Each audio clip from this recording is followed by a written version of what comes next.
But help is available, and that is the message health experts want to remind the public, especially for those struggling with their mental health. We are going to talk to psychiatrist Dr. Joan Mae Perez-Rifarael on health matters.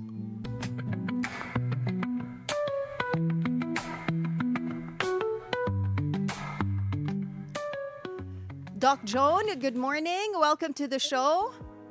Hello, good morning, Miss Anne and Hi. Paulo. Nice to see you again, and thank you for having me. Yes. It's a Always beautiful day. great. Thank Always you. great to see you, Doc. Now, Doc Joan, October is National Depression and Mental Health Awareness and Screening Month, so this conversation is very timely. Let's start with how do we more effectively remind people that help is available for those struggling with mental health? Yeah, I agree, Miss Anne, that we always need to remind everyone that for anyone who may be struggling with any form of mental health condition or concern, help is always available. It's okay not to feel okay. And when we feel this way, it's okay to reach out, ask for help. It's never a sign of one's weakness or a weakness of character, Miss Anne, if we reach out, ask for help. In fact, it's the baliktad. No, it tells us that we are strong enough to know that at this point in our lives, we may temporarily need someone, need that help that we can get from our family, friends, loved ones, or from mental health professionals. Also, Ma'am Anne and Paolo, we need to remind everyone that to never lose hope. Mhm. Sometimes talaga it can happen. No? All of us, we go through struggles, through challenges, diba? All of us naman can go through mga challenges no, that may Mhm. test us, may test our coping strategies, our resilience at some point. So it's okay. Reach out, ask for help. It's never hopeless, and help is always available. Be it through talk therapy, psychotherapy, as we call it in clinics, and if necessary, really to keep everyone safe, is medications are always available as well. So really, it's a whole of a person approach. No, we always look at it from a bio, psychological, social, so the support systems available, and spiritual aspect as well. So yeah, it's okay to reach out. Again, this is temporary, and help is always available. Doc, I'm really interested in the fact that you Yeah, have emphasized the word temporarily multiple yeah. times in that statement. Bakit po yan importante for those really going through all of these mental health struggles, especially those who are contemplating self-harm or even going the extreme way, which is unfortunately suicide, that some have Yeah. contemplated and that there are still misconceptions are even today.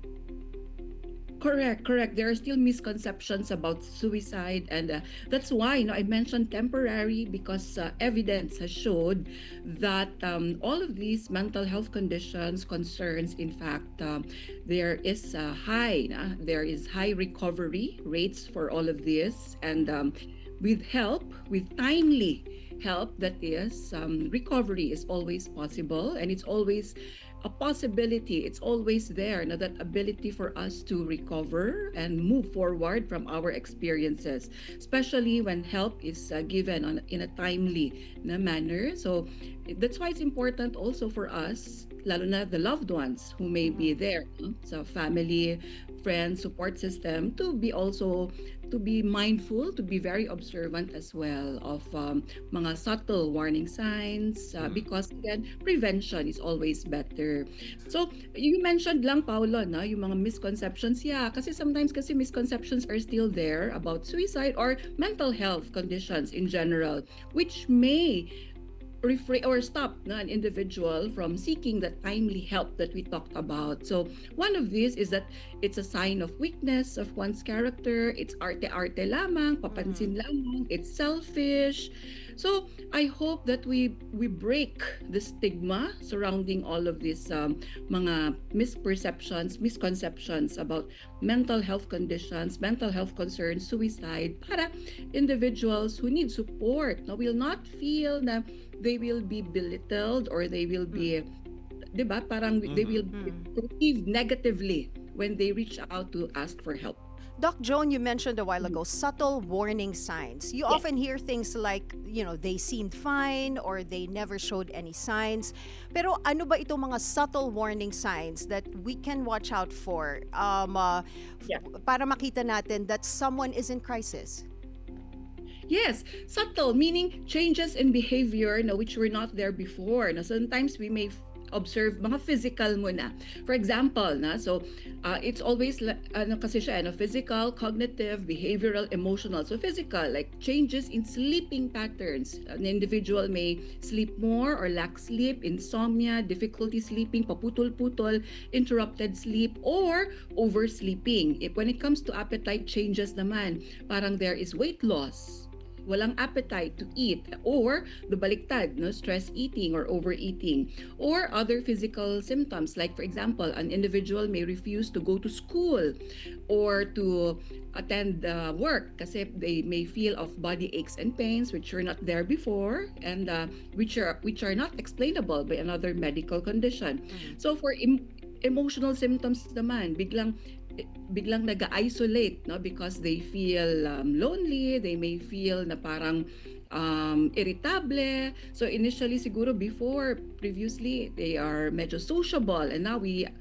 observe them to be more quiet. They feel they want to isolate themselves, avoid interactions with people, or they may not enjoy the hobbies na previously they like Mm-hmm. doing, Mm-hmm. na Mhm. mga ganon. And cognitive, halimbawa for a student, biglang for a high performer na student, siguro you may notice na grades are dipping or performance has been slipping, so mga ganon. Or for yung mga sa workplace na they may have more absences, tardiness, so mga ganon, no? So mga changes in behavior which are medyo alarming kasi Yes. these are changes which were not observed before. Well, Doc, just Mhm. so all our viewers know and understand, we have been flashing here at the bottom of our screen different Mhm. crisis hotlines that hopefully people could reach out to Yes. just in case there are anyone's with any mental health issues, suicide ideation, and so on and Yes. so forth. And hopefully we can reach out to people through all of this. And of course, Doc, going back to Correct. it's such a heavy topic, Mhm. and we're We going to try and focus now on stories of recovery, and at the same time the tools that people can Yeah. actually use to be able to deal with all of these problems, because they are real, they have real life effects. When we talk about the mga good stories, or like when we talk about recovery, Yes. normally what do people do to get out of this funk, this situation, or however we could describe yung mental health issues na to? Yeah, number one, support system talaga is very important. So what I've noticed in my practice na lang, no, Pao, is that talagang we need to strengthen that. Yung for an individual who is na in that situation na to feel that they are never alone. So they are able to talk about it in a safe space where there is no judgment, no judgmental comments na wala yan, arte-arte mo lang yan, or ayaw mo lang kasing pumasok kasi tamad ka. Let us avoid any of these comments, no? So in fact, ang studies have shown that safe spaces, in fact, where people do not feel judged, do not feel discriminated against, these are very good na mga coping strategies or Mm-hmm. helpful na strategies for someone. So also talking about it, yung highlighting mga positive or healthy coping strategies of an individual is also very helpful. Remember again that at some point in our lives, we've been through mga difficulties, challenges. So highlight natin yon. What has been helpful? For example, self-care, meditation, journaling, ways of expressing. If we have no trusted na individuals to whom we can express our thoughts to, our emotions to, then journaling or any form of expression can also be very helpful.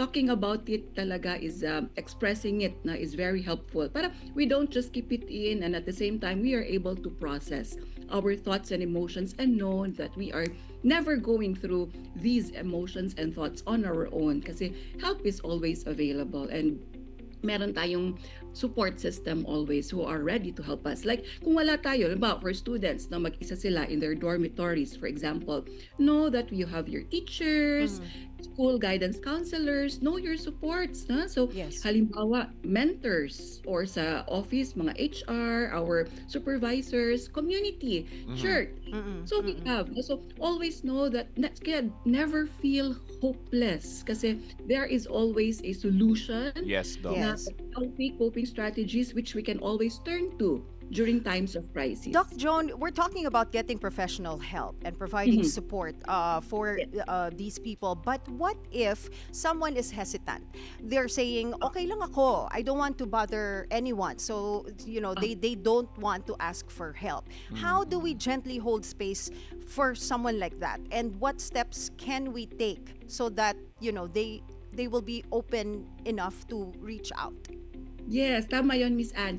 So, it's okay to, kasi we have our own, kasi na ano, Ma'am Anne, no, way of processing our thoughts and emotions also. So, it may vary and it's always a process from yung that stage na we feel we are not ready yet to seek help or to ask for help towards that journey, towards accepting na support and help from others. So, it's okay. If we are the loved ones, if we are the source of support for them, let's give them that space muna, respect, give them that respect to the that ano nila, no, yung safe space nila which they consider as their, yung ano mo na, keeping quiet about it, but Yeah. always be there to reassure them na Mm. I'm here anytime, any time of the day, anywhere. I'm a text away. When you are ready, I'm always here to give you that help and support that you need. Or if hindi ako, let's find someone who can be there to give you that support, comfort, and help that you need, especially Yes. during times of emergencies. Kasi again, Ma'am Ann, Paulo, we always need to emphasize the safety is always the priority. So, Yes. emphasize lang natin na anytime I'm here or if hindi ako, let's find someone na who can help you better. Doc, we really appreciate all the messages you're sharing. Again, this is so timely, very, Yes. very timely, considering everything happening, especially in the online space, especially for the young people out there Yeah. who are affected by what they are seeing online or what's being said to them. But of course, we want to end things on a more Mhm. positive note here, simply Yes. because that's what we're trying to do here as Yes. well. And take it away. Our show is called Beautiful Day, Doc. So, what makes your day beautiful? People like you. Kasi, Oh, di ba, this is a space ngayon. It's in fact a very nice platform, a safe space for us to talk about mental health in a safe yes. space where there is no judgment. We can dispel mga stigma, misperceptions, Mm. misconceptions about seeking help. And this gives us clarity as well to talk about yung mga the reality of a person who may be going through some mental health conditions, and that's why it offers us that help, no? that positive na coping strategy, which is support and help that individuals who may be going through tough times need at this point. Great. Thank you so much, Dr. Joan Mae Perez-Rifarael, for joining us today. Thank you, Doc. Thank you, Miss Anne, and thank you, Paulo. Thank Thank you, you. Doc.